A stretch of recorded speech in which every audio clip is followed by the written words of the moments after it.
Hello বন্ধুরা, আমার রান্নাঘরে তোমাদের সবাইকে স্বাগত জানাই। জয় হিন্দ। তো আজকে আমি করব, এখানে মটর ডাল আর মুসুরির ডাল একসঙ্গে দুটো ভিজিয়ে বেটে নিয়েছি। তো এটার বড়া করে মোচা ঘন্ট করব।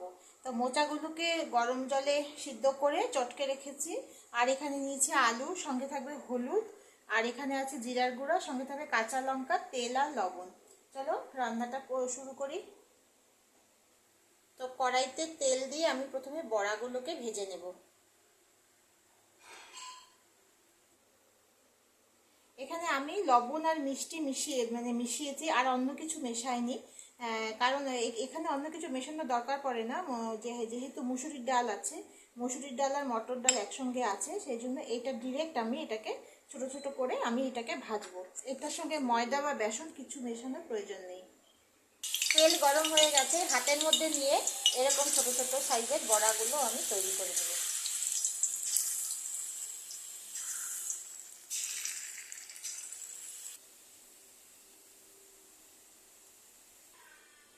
ভাজা হয়ে গেছে আমার। এখন আমি এখানে দিয়ে দেবো জিরা ফোড়ন, তেজপাতা আর শুকনো লঙ্কা।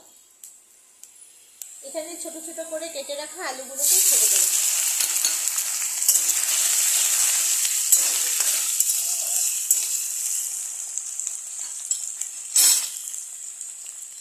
আলুটা কিছুক্ষণ ফ্রাই হয়েছে, এখন এখানে মোচাগুলো ছেড়ে দেবো।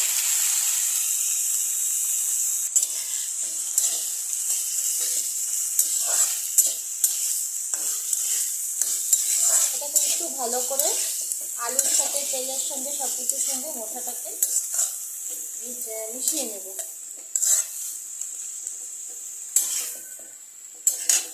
এখন দিয়ে দেব পর্যাপ্ত পরিমাণে লবণ, হলুদ, জিরার গুঁড়ো দিয়ে এখন এটাকে 3 থেকে 4 মিনিট এই মশলার সঙ্গে এটাকে ভালো করে কষিয়ে নেব।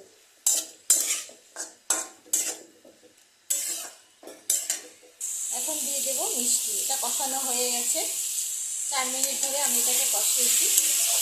এখন এটাতে মিষ্টি দিয়ে দেব। নিরামিষ তরকারিতে আমরা একটু মিষ্টিটা বেশি খাই, সেই জন্য মিষ্টিটা দিয়ে দিয়েছি।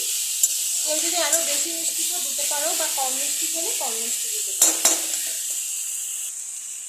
এখন আমি এখানে জল দিয়ে দেব। বেশি জল দিব না, এটা তো ঝোলের কোনো ব্যাপার নেই, এটা একদম মাখা মাখা হবে, টাইট হবে জিনিসটা। তো যতটুকু দরকার ততটুকুই আমি এখানে জল দেব। দিয়ে দেবো 3টা মতো কাঁচা লঙ্কা। আঁচটাকে কমিয়ে এখন এটাকে ঢাকা দিয়ে হতে দেব।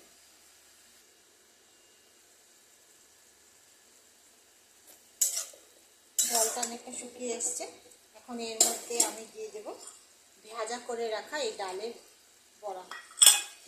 ডালের বড়াগুলো আরও যদি ছোট করা যায় তাহলে আরও ভালো, ছোট ছোট থাকলে বেশি ভালো লাগে। যত ছোট করা যায় তত বেশি ভালো লাগে খেতে। এখানে এটা দিয়ে আবার একটু ঢাকা দিয়ে দেব। জলটা শুকিয়ে গেছে, এখন এটার মধ্যে ঘি, গরম মশলা দিয়ে এটা নামিয়ে দেবো। একদম আমার রান্না কমপ্লিট। এখানে 1 চামচ দিয়ে দেবো ঘি,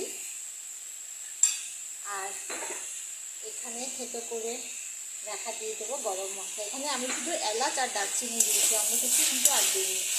তোমরা যদি চাও অন্য কিছু দিতে পারো, কিন্তু আমি মোচাতে আমি অন্য কিছু দিই না, শুধু এলাচ আর দারচিনি দিয়ে খুব সুন্দর সেন্ট দেবে। তো এটা আমার কমপ্লিট হয়ে গেছে। তো এটাকে ঢাকা দিয়ে, যেহেতু গরম মশলা দিয়েছি, এটাকে ঢাকা দিয়ে কিছুক্ষণ রেখে দেবো। তার আগে গ্যাসটাকে আমি বন্ধ করে দেবো। এখন এটাকে ঢাকা দিয়ে 5 মিনিট রেখে দেবো, তারপর সার্ভ করবো। তো আমার এই ভিডিওটা ভালো লেগে থাকলে লাইক, শেয়ার আর সাবস্ক্রাইব করে দিও। পাশে থেকেও কমেন্টে জানিও কেমন লাগলো। আশা করছি তোমাদের সবার খুব ভালো লাগবে। চলো তোমরা সবাই ভালো থেকো। চলো টাটা।